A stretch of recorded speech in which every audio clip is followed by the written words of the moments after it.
Goeiemôre en baie welkom hier op 'n Vrydagoggend, so ons kan sê, jippie, dis Vrydag. Nou ons lees saam iets uit Kolossense uit oor hierdie weg, hoe God jou en my genees en verander en nuut maak. Kom ons gaan kyk, Kolossense 3 vanaf vers 9 af. Hy sê, moenie vir mekaar lieg nie.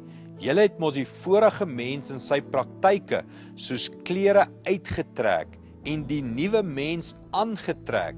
Hierdie mens kry voortdurend nuwe insig en word so verander en nuut gemaak om al meer soos sy Skepper te lyk. En dan vers 12 ook.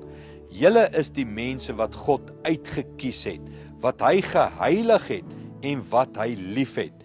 Daarom moet julle die volgende soos klere aantrek: liefdevolle deernis, vriendelikheid, nederigheid, sagmoedigheid, geduld.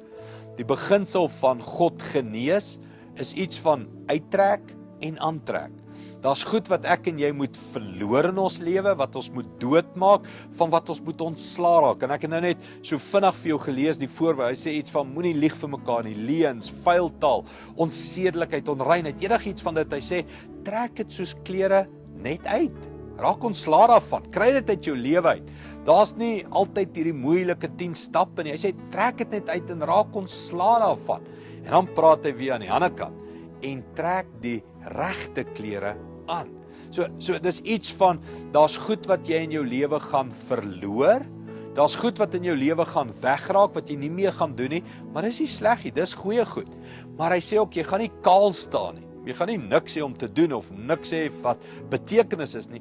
Jy trek nuwe klere aan, klere van liefde, van vriendelikheid, van deernis. Met ander woorde, jou lewe gaan nie leer word nie. Baie mense sê, maar as ek nou my sonde breek, wat gaan ek nou doen? En ek het niks om voor te lewe nie. Hy sê nee, jy kry net die regte goed om voor te lewe. Die beter goed, die genuine goed in die lewe. Wat moet jy uittrek in jou lewe en wat moet jy aantrek? Kom ons vra vir die Here om ons daarmee te help.